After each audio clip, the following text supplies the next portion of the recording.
ಶಿವಮೊಗ್ಗದಲ್ಲಿ ಶಿಕ್ಷಣ ಸಚಿವ ಮಧು ಬಂಗಾರಪ್ಪ ಹೇಳಿಕೆಯನ್ನ ಕೊಟ್ಟಿದ್ದಾರೆ.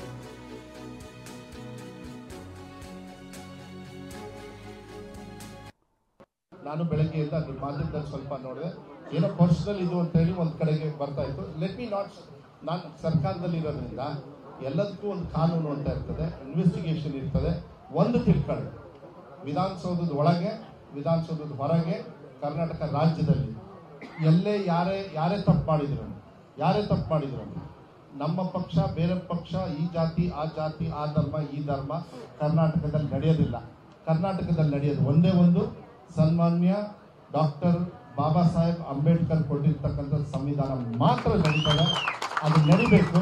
ಅದಕ್ಕೆ ನಾವು ಪ್ರತಿಜ್ಞೆಯನ್ನು ತಗೊಳ್ತೀವಿ. ಆ ಪ್ರತಿಜ್ಞೆಯನ್ನ ನಮ್ಮ ಮಕ್ಕಳ ಕೈಯಲ್ಲಿ ಹೇಳಿಸ್ತಕ್ಕಂಥ ವ್ಯವಸ್ಥೆಯನ್ನ ಸ್ಕೂಲಲ್ಲಿ ಮಾಡಿದ್ದೀವಿ. ನಾನು ಬೆಳಗ್ಗೆಯಿಂದ ನಿಮ್ಮ ಮಾಧ್ಯಮದಲ್ಲಿ ಸ್ವಲ್ಪ ನೋಡಿದೆ, ಏನೋ ಪರ್ಸನಲ್ ಇದು ಅಂತ ಹೇಳಿ ಒಂದು ಕಡೆಗೆ ಬರ್ತಾ ಇತ್ತು. ಲೆಟ್ ಮಿ ನಾಟ್, ನಾನು ಸರ್ಕಾರದಲ್ಲಿ ಇರೋದ್ರಿಂದ ಎಲ್ಲದಕ್ಕೂ ಒಂದು ಕಾನೂನು ಅಂತ ಇರ್ತದೆ, ಇನ್ವೆಸ್ಟಿಗೇಷನ್ ಇರ್ತದೆ. ಒಂದು ತಿಳ್ಕೊಳ್ಳಿ, ವಿಧಾನಸೌಧದ ಒಳಗೆ ವಿಧಾನಸೌಧದ ಹೊರಗೆ ಕರ್ನಾಟಕ ರಾಜ್ಯದಲ್ಲಿ ಎಲ್ಲೇ ಯಾರೇ ತಪ್ಪು ಮಾಡಿದ್ರು ನಮ್ಮ ಪಕ್ಷ ಬೇರೆ ಪಕ್ಷ, ಈ ಜಾತಿ ಆ ಧರ್ಮ ಈ ಧರ್ಮ ಕರ್ನಾಟಕದಲ್ಲಿ ನಡೆಯೋದಿಲ್ಲ. ಕರ್ನಾಟಕದಲ್ಲಿ ನಡೆಯೋದು ಒಂದೇ ಒಂದು, ಸನ್ಮಾನ್ಯ ಡಾಕ್ಟರ್ ಬಾಬಾ ಸಾಹೇಬ್ ಅಂಬೇಡ್ಕರ್ ಕೊಟ್ಟಿರ್ತಕ್ಕಂಥ